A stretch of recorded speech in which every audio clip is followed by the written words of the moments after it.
नमस्ते सम्पूर्णमा नमस्ते गर्न चाहे सदा चाहिँ भिडियो बनाउने क्रममा आज पनि यो शेयर नेपाल युट्युब च्यानल मार्फत भिडियो बनाउँदैछु। आज मैले डेभलपमेन्ट बैंकहरूको बारेमा भिडियो बनाउँदैछु। अब फर्स्ट क्वार्टरको सबै बैंकहरूले लगभग रिपोर्टहरू निकालिसकेको अवस्था छ। त्यसो भएको हुनाले चाहिँ मैले अहिले भिडियो बनाइरहेको छु। क्वार्टर रिपोर्ट चाहिँ निकालेको छ हैन, 78-79 को चाहिँ यही आधारमा चाहिँ कुन बैंक म यसमा चाहिँ 5वटा कुरा त म 7-8वटा बैंकहरूको राम्रा बैंकहरूको कुरा गर्नेछु, तर यसमा चाहिँ हामीले लगानी गर्न एकदम पर्फेक्ट भएका बैंकहरूको बारेमा चाहिँ म लास्टमा कन्क्लुजन निकालेर बैंकहरूको नाम पनि भन्नेछु। टप 5 चाहिँ भन्नेछु है त। अब हजुरहरु हाम्रो च्यानलमा नयाँ हुनुहुन्छ भने च्यानललाई सब्स्क्राइब गरिदिनु होला र छेउमा रहेको बेल आइकन पनि प्रेस गरिदिनु होला। हामी चाहिँ शेयर मार्केट सम्बन्धी विभिन्न यसरी जानकारीमूलक भिडियोहरू बनाउँदै आइरहेका हुन्छौं र डेली अपडेट पनि दिइरहेका हुन्छौं। यदि हजुरहरुले भिडियोलाई च्यानललाई सब्स्क्राइब गरिसक्नु भएको छ भने चाहिँ म मनैदेखि धन्यवाद दिन चाहन्छु। अब ढिला नगरिकन भिडियो सुरु गरौं। भिडियोमा चाहिँ मैले विभिन्न इन्डिकेटरहरूलाई चाहिँ बेस मानेको छु। यी इन्डिकेटरहरू अब छान्न त कम्पनी छान्नलाई त कुनै न कुनै कुरा त हेर्नुपर्ने हुन्छ हैन। त्यसो भएको हुनाले मैले चाहिँ इन्डिकेटरहरू चाहिँ छानेको छु है त। यी कम्पनीमा चाहिँ मैले के इन्डिकेटर मैले पेड अफ हेर्ने छु हैन, रिजर्भ कति छ हैन, नेट इन्ट्रेस्ट इन्कम हेर्ने छु, टोटल अपरेटिङ इन्कम हेर्ने छु, नेट प्रॉफिट हेर्ने छु, ईपीएस हेर्ने छु, पीई हेर्ने छु, एनपीएल हेर्ने छु, डिस्ट्रिब्युटेबल प्रॉफिट र डिस्ट्रिब्युटेबल ईपीएस हेर्ने छु है त। यी सम्पूर्णबाट चाहिँ म कन्क्लुजन निकाल्ने छु। यो कहिलेको हो भने 78-79 को फर्स्ट क्वार्टरको हैन। अब एउटा कुरा के हुन्छ भने फर्स्ट क्वार्टर यो चाहिँ जान्नुपर्ने हुन्छ के अब यो फर्स्ट क्वार्टरमा एकदम राम्रो देखियो हैन बैंक चाहिँ, तर पछि चाहिँ यही रहन्छ भन्ने छैन नि त हैन, पछि चाहिँ तल माथि हुन सक्छ।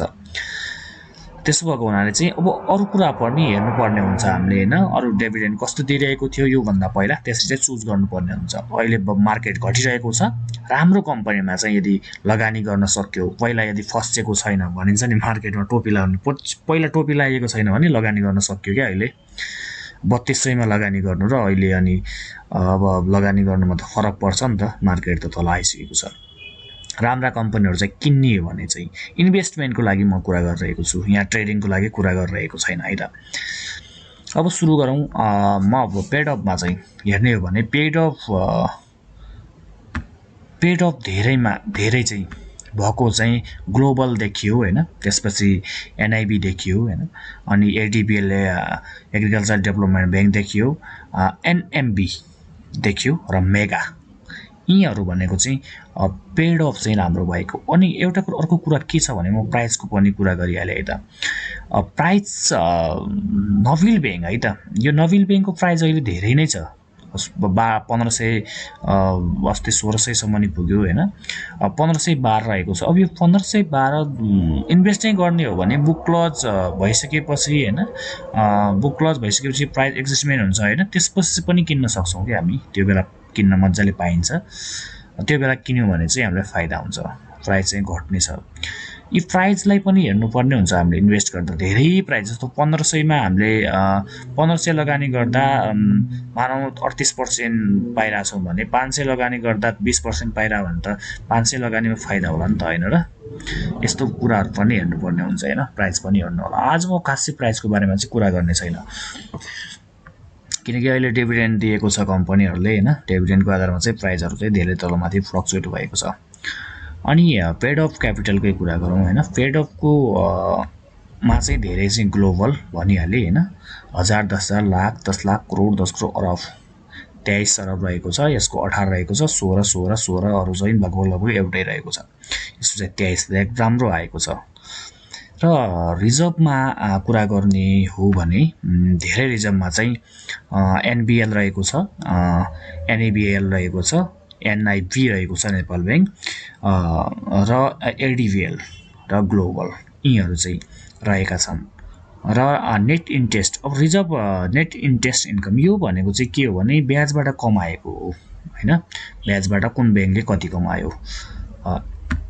ब्याजबाट चाहिँ धेरै चाहिँ एनआइसीले कमाएको छ त्यसपछि ग्लोबल्ली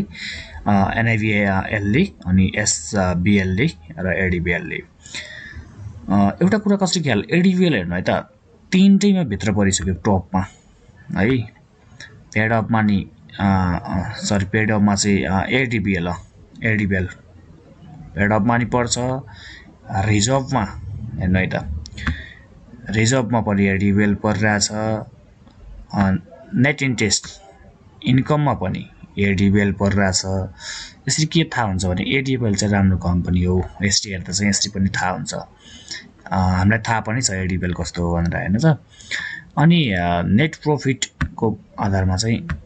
हेरौँ है त नेट प्रॉफिटको आधारमा हेर्ने हो भने एनआइसी अनि एनआइबिएल ग्लोबल हैन एनएमबी पीसीबीएल हैन पीसीबीएल पनि छ प्राइम पनि नेट प्रॉफिट चाहिँ राम्रो देखिएको कम्पनी भित्र परिरहेको छ अनि अब ईपीएस को आधारमा हेरौँ हैन ईपीएस को आधारमा हेर्ने हो भने एनआईसी छ हैन एसबीएल छ एनएबीआईएल छ हैन एनएमबी छ ईबीएल छ ईपीएस राम्रो अर्निङ पर शेयर चाहिँ राम्रो भएको चाहिँ मा चाहिँ यी कम्पनीहरु चाहिँ परेका छन् अनि पी चाहिँ अब यो पी मा चाहिँ अब मेगा एसबीएल हैन एमबीएल सिटिजन अनि एनसीसीबी यिनीहरु चाहिँ पी को आधारमा चाहिँ टपमा चाहिँ यिनीहरु रहेका छन् है 1 2 3 3 4 5 एनसीसीबी सम्म चाहिँ रहेका छन् र एनपीएल नन परफर्मिङ लोन को कुरा गर्ने हो भने यो चाहिँ धेरैले सोध्नुहुन्छ यो के हो भने यो चाहिँ 5 भन्दा तल पर्नु हुनुपर्छ है त कति हुनुपर्छ भने यो 5 भन्दा चाहिँ तल हुनु पर्यो यसमा चाहिँ सानीमा चाहिँ टपमा रहेको छ 0.11 छ हैन सानीमा राम्रो देखिएको छ यसमा चाहिँ अनि ईबीएल हैन एसबीआई एलबीएल एनआईसीएल यसरी चाहिँ देखिएको छ र डिस्ट्रिब्युटेबल ईपीएस हेर्नुपर्ने हुन्छ हैन हामीले मुख्यतः डिस्ट्रिब्युटेबल ईपीएस र हामीले यो नेट प्रॉफिट यी कुराहरु चाहिँ धेरै चाहिँ हामीले अनुमान लगाउन सक्छौं कुन राम्रो छ डिस्ट्रिब्युटेबल प्रॉफिट हेरौँ है त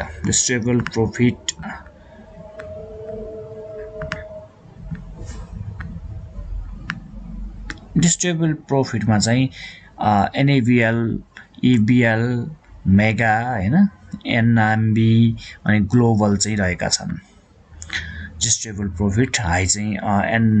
नोबिलले कमाएको छ अनि ईपीएस डिस्ट्रिब्युटेबल ईपीएस को कुरा गर्ने हो भने डिस्ट्रिब्युटेबल ईपीएस पनि हेर्दा अहिले 24.6 यो भन्नाले चाहिँ के भन्दै 24% चाहिँ हामीलाई दिन सक्छ रिटर्न भन्ने हो है बाड्न सक्ने वितरण योग्य चाहिँ अर्निङ पर शेयर यसको पनि नोबिल छ ईबीएल के रे ईबीएल रहेको छ एससीबी रहेको छ हैन सिद्धा स्ट्यान्डर्ड अनि मेगा रहेको छ एलबीएल रहेको छ अब यी त हामीले सजिलै हेर्यौं हैन यतिकै पढ्यौं यति गरेर त भएन हैन मेन चाहिँ के हुन्छ भने हामीले यी सबै कम्पनी हेर्दा कन्क्लुजन निकाल्न सक्नु पर्यो कि अब मैले कुन बैंकमा चाहिँ लगानी गर्ने त यतिकै हेरेर त भएन यो त डाटा मेरो लगानीको डाटा एनालिटिक हो हैन केही पैसा तिरेपछि यो त हेर्न मिल्छ यो हेरेर यो त सबैले हेर्न सक्छन् हैन यति हेरेर पुग्दैन अब म यहाँबाट एकछिन है त म यो यहाँबाट केही कुरा हटाउँछु पेड अफ पनि हटाइदिन्छु नेट इन्ट्रेस्ट पनि हटाइदिन्छु एफएस ओ यति राखेर सर्च गर्छु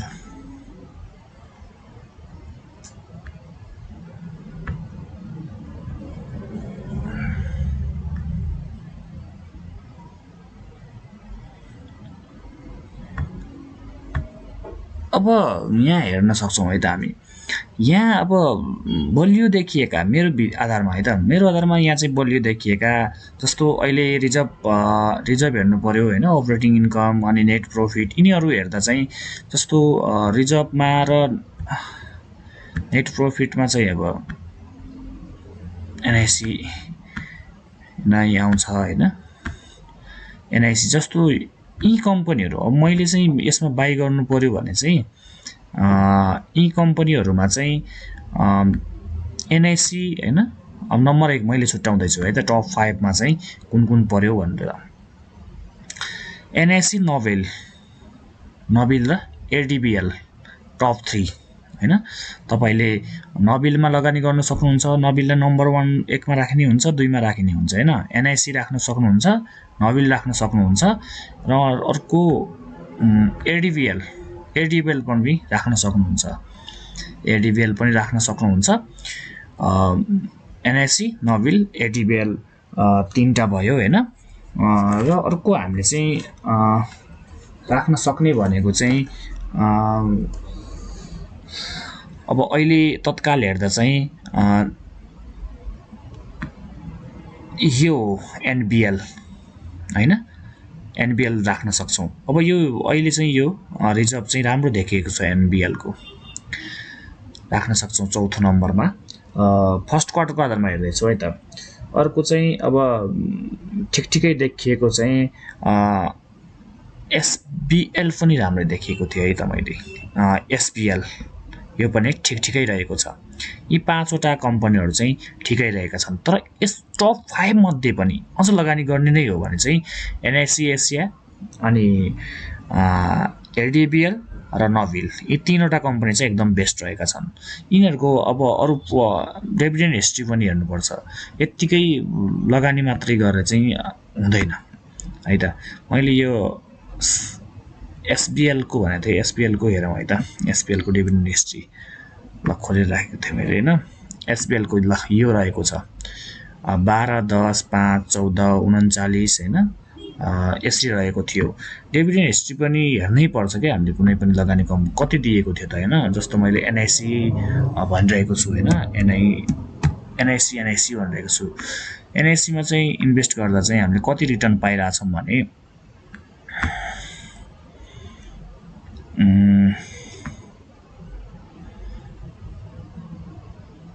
ल हेर्नुस् रिटर्न यति रहेको छ 15 39 26 20 10 10 19 यति चाहिँ हाम्रो रिटर्न पाइरहेका छन् क्या कम्पनीबाट यसरी हेर्नुपर्ने राम्रो हो यो यसरी चाहिँ हेर्नुपर्ने हुन्छ अनि जस्तो एनआइसी एसिया भनिरहेको छु हैन के सरी नोबेल